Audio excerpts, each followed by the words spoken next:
It's tricky to get a serious character scene in a popcorn movie. It took us quite a while to find this scene.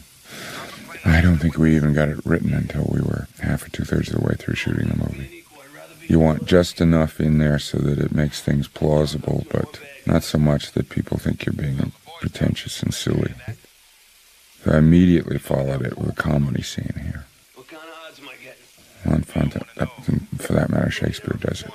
You know, you put the porter in the middle of deciding you're going to kill Duncan, and just before you go in to commit the murder, you put the drunken doorkeeper in. And that's who these guys are. They're the comedians. This is an enormous comedy of a character comedy, if you will. I mean, it's a Shakespearean comedy, so mostly the cops are the comedians. The cops and the FBI. The comedy has to be sort of just on the edge and can never be about the center of the story. The center of the story is, or the center of the conflict is between Bruce and the people holding his wife. And there's never any comedy or ridicule associated with that aspect of the plot. You can have the comedians muck around in the edges, but you can't make fun of the center of the story. And if you keep those straight, it's astonishing what sort of broad things you can get away with. I think that if the story superiority, if you will, to like the Towering Inferno is that everybody was like a totally cardboard symbol of, there was the man who makes a mistake, there was the man who was a faker, there was the man who's ruthless, there was the man who was responsible, there was the hero. Here, all those roles are fulfilled, but you're not aware of it. You're not aware that they're standing for something. They are, in the truest sense, types that are fulfilled because they're organic to the story in the drama. It's just, it's entirely satisfying. There's no part of it that you skip over. The vault itself had to project formidability in a new way so that it was believable that, I guess it's the key to the movie in the sense that you can't get in that vault without getting somebody to do something that requires a theatrical performance. The whole thing is a fake out. The FBI actually unlocks the vault. It's a wonderful irony, and, it's anything but straightforward, which is a forte of McTiernan. But in order to work, it had to look like you couldn't get in that vault unless you did that. There's something about the design that I did that I wanted a completely smooth shape, that cylinder, that semicircle. It doesn't allow any purchase to the point. It's really hard to drill into something that doesn't have an edge, that the surface goes in all directions. Probably should have been a globe, but would have been awful. And the door to the vault is angular, like the prominences of the building and points of the Nakatomi and, all that structure. But see, that's not what opens the vault. What opens the vault is wit. I mean, you could expand that into a metaphor for the action film, in that in order to get people to feel today, you got to go through all this stuff. Shut it down now. Now that was a special effect. Turning the lights out on the building was a major special effect. It was not possible, physically not possible, to turn the lights out on the building without clearing it all the way to Sacramento or something, to find someone who would actually give permission to flip a switch big enough to do that. And so that we had to do with optical effects. Oh, and it probably cost us $20,000 to make the effect of turning the building off, turning the lights off. This is the sort of cash-in on the Ode to Joy. We're not playing the soundtrack now, but I think we do play it as the door opens there. And the whole notion of giving the villains a positive action of something they actually wanted. They want the money, as opposed to something mean, or hateful. It allows us to like them.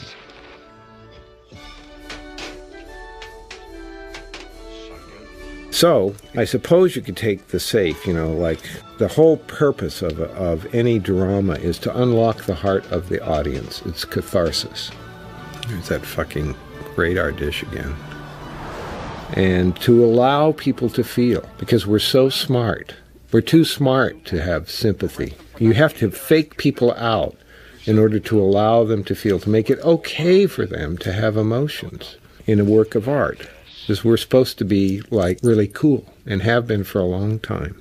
And there's just something about the decency of Bonnie Bedelia, you know, and Takagi, and that hapless police lieutenant, and Reginald VelJohnson, and the maid, that even though you're rooting for John, the Bruce Willis character, and, you know, you love the fact that he's the Avenger, this is who he's the Avenger of. This is who he's standing for. That's what a cop is supposed to be. He's supposed to take care of people that can't be violent against people who kill without thinking twice about it, or cheat, or lie, or steal. And in that sense, he's an extremely satisfying hero in a way that is not seen much in modern stories. But in order to get there, you have to blow up the building. You have to have all this spectacle to kind of overwhelm our resistance to belief in the fact that when push comes to shove, despite all the talk and the rationation, despite all our opinions and stuff, we really mostly like other people when we get a chance to see them. And these characters in Die Hard, they're all innately sympathetic. And the villain himself, a wonderful rogue, you know, he's a wonderful devil because he's totally aware. And that was a really neat trick. I mean, he's a principle of evil, but he is so damn much fun to watch because, you know, we would all like to go there. But we're not allowed, and there's a reason, because we're capable of such awful things. I think that's enough about the Vault. Always loved that gun. Steyr. It's just a groovy looking weapon. This is a Joe Pacherny thing, you know, getting a really, really good fight in limited space, in a real space. It begins with conversation between the director and the stunt coordinator. And what kind of props can you provide that are active as well as reactive? And I think the effectiveness of that fight was a function of the directing. You know, how many times he hits him. You know, when McClane hits good enough the first time. Choppers are coming. Okay. Time to gather your flock, Miss Gennaro. You know your mama. You have to use the older Panavision lenses to get that.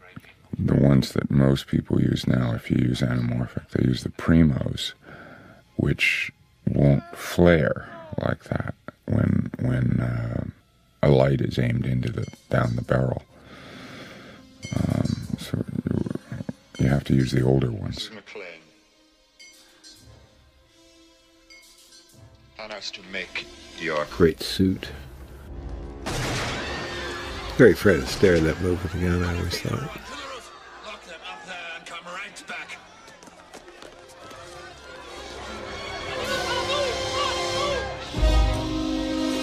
There may be a few ideas that we contribute. I think I contributed the idea on the stairway, the chain block, and strangling him. I believe I recall. But you know, in the set, in the physical environment, sometimes you find things that you think might be groovy that, you know, would work. That was such a case. All sorts of people contribute individual ideas, but the whole shape of everything, you know, is something that's between the director and the coordinator. We shot the helicopters here all in one Sunday night. Every person within 500 feet of the line of flight had to be an employee. And we did it all in 2 hours on a Sunday night after 6 months of preparation. The helicopters made 3 runs, and I think I had about 9 camera crews.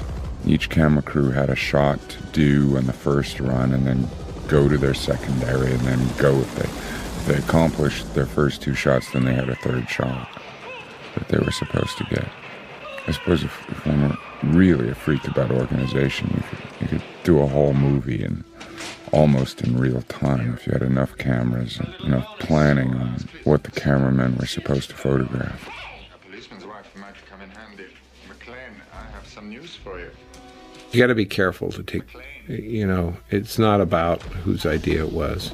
It's about You know, when it gets rolling like this, and this movie was rolling longer than any other I've been on, it's just like it's coming from every direction, you know, because everybody's into it, all making it work.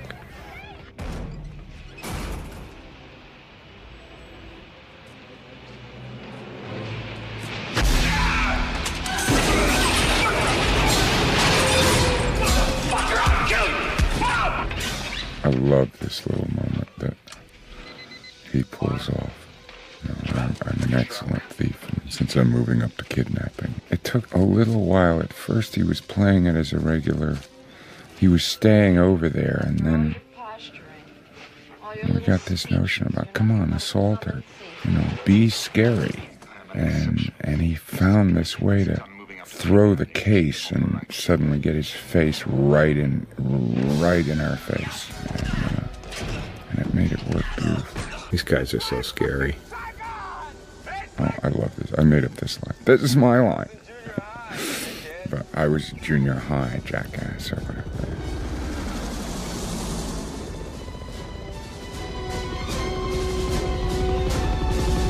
The FBI guys, well, they're cowboys.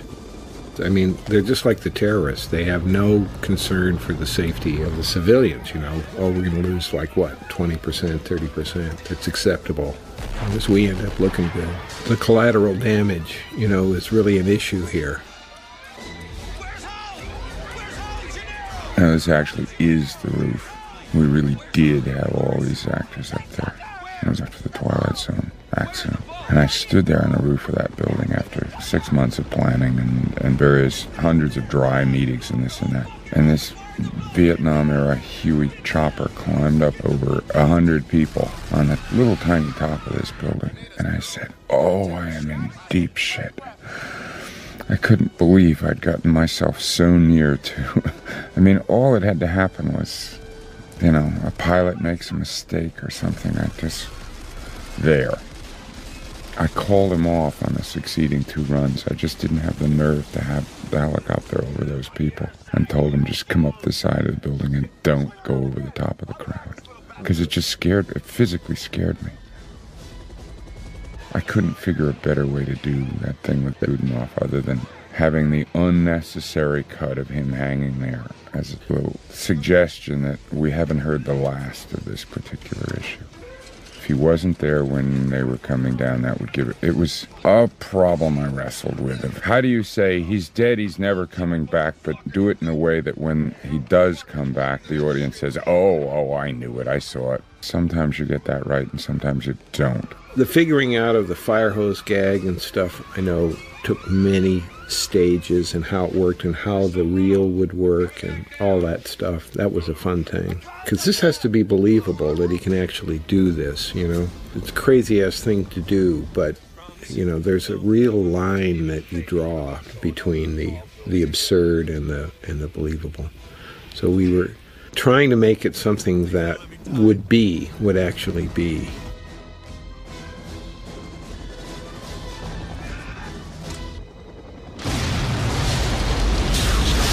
No, I actually had a camera way out on a hillside 5 miles from the building. All right, so you go through all this, you know, you swing in the fire hose, bam, you almost get dragged out the window. The fucking helicopter crashes into the atrium. Just when you think the worst possible thing has happened, bing, blowy. It's the little light coming on before the elevator explodes, you know? I love that. There's a misspelling on the side of the ambulance that none of us saw. Hi, honey. I was terrified building this scene because it's such a cliche. The villain holding the gun to the head of the hero's love interest. Literally, I've seen it 50 or 60 times. No, hundreds of times. I think we got away with it all right. What I did was sort of try to acknowledge the clichéness of it and then twist it up. It comes out backwards. You know, and this thing here of adding the business of Holly understanding what he's going to do, sensing it, and making the break at the right moment. Yeah, he's above a green screen now. Alan actually dropped nearly 70 feet into an airbag to get this shot. I hung him on the roof of a big stage. It's the only way you can get that look on a face is when gravity disappears. This is the first time they dropped him. He's really scared to death. Isn't that great? And so what was really below him, 7 floors down, was an airbag. And he really is falling. I had to go do it first, though, to talk him into it. The body falling down the side of the building. If you'd actually seen it get to the ground, it would have looked silly, because it was a real person, but he was on what's called a descender, which is a cable that slows them down as they get to the bottom, and you actually can't see them land. And Reggie got me through the problem of how do you see them land by closing his eyes and squinting there. So it was perfectly plausible to cut away from the non-landing and cut to the people who didn't want to look at it. This was great fun to do this in Fox Plaza. We did it over a weekend, one night. We built platforms underneath the piles of rubble and then dressed lightweight stuff in timber and styrofoam. What was left over of the helicopter is in there. It's my favorite. One of my favorite things is that paper falling. Aldisar and his boys were up on the, I guess, 10th floor balconies throwing this stuff off. Here's the wonderful thing that Jack came up with was the paper, that it's snowing paper. And it allowed us to make it look like there was so much destruction on the building when actually we, had it all cleaned up by Monday morning. Well, it's corporate records. In one version of the script, it was the money, which is like too much on the nose. But it's like the records. It's the soul of the corporation, and it's the Christmas season and the snow, and it's gleeful. It's like Mardi Gras, and there's so many levels. Ticker tape parades. You're always called upon to do a happy time, symbols for a happy ending. But there's a layer of irony on it. It's great. And office workers came to work the next morning, and the plaza looked like this. When I finish a movie, I don't look at it for usually years, just because I can't look at it without seeing all of the mistakes I made and all the things I'm still obsessed about trying to fix. And it gives me a terrible sense of failure if I look at a movie immediately. But at a certain point, you kind of forgive, and it becomes what it is rather than what you intended, what you hoped for. And I don't know, I guess this movie has gotten to that point that I'm not squirming when I watch it. Interfering with police business. Okay, here he is back from the dead. It's so great that Bruce Willis didn't kill him. We had the original, we had the score, and it didn't, it didn't accomplish what we were looking for, so I guess I'd forgotten we bought a couple of pieces of music right at the end when it was the last day of the mix. I said, wait a minute, the temporary music is more effective here. I gave Holly the chance to, not just be the baggage. She has to at least get even with a reporter. It's become a cliche now that, reporters are not necessarily nice people, but it's astonishing. Then some reviewers just excoriated us because we were making fun of the press. One particular guy, I think he's still working in Los Angeles, who was just so personally offended. Now you see the dawn coming here, which is the end of the Midsummer Night's Dream, and using the real cliche drive-away shot of seeing the two of them kiss through the rear window of the car and that kind of stuff. Oh, the weather outside is frightful. We were all really lucky to work on it. Like, it's not something you deserve, something that happens to you. And it was all great that we were up to it. I'm really glad that I got a chance to do this picture. I'm really glad that Joel let me do this picture. And I'm really glad that McTiernan accepted me and Jan was so great, and everybody who worked on it was so great. I mean, I keep coming back to that over and over again. It was this magical time when everybody was at the top of their game. You know, we've all more or less done better and worse things in our careers, but at this particular moment, we were all like cooking, like a great jazz session or something. You know, you get a bunch of really good musicians together and they produce something for the ages. That's what this was like, you know, a great jam session. And maybe movies today have to be that because of the way they're made. You know, there's no tradition of anything anymore.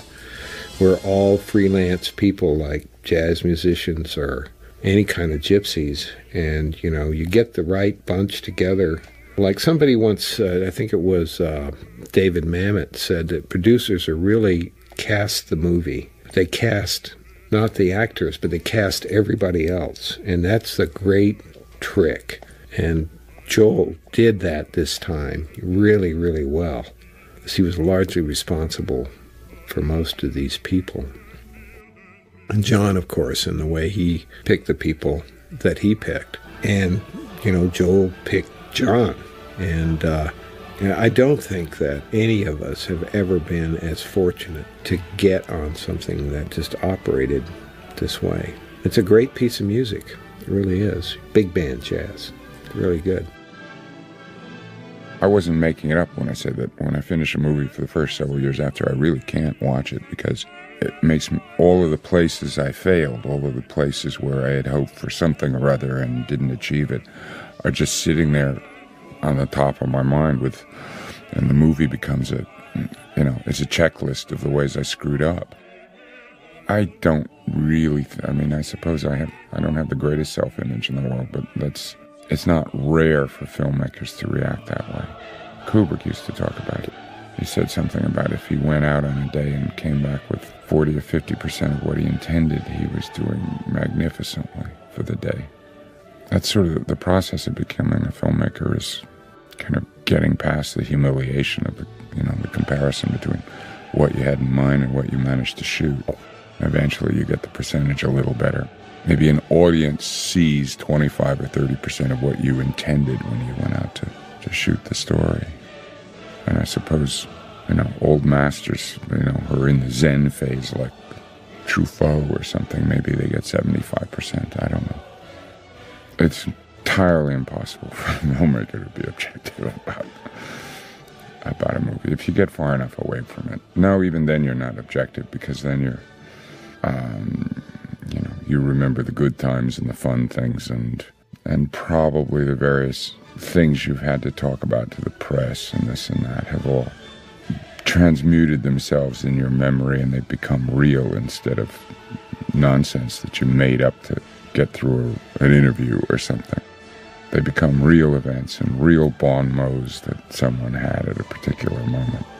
They don't quite train you, but they want you to go and make up a bunch of stuff to say about a movie when you go and do, because now you have to go do press all the time. And I watch these actors like practicing their anecdotes and they work on all these things that they're going to say on Letterman and things, and they work out these little 3 to 5 minute stories, and they're working on them like they haven't finished the movie, and they're working on the stories.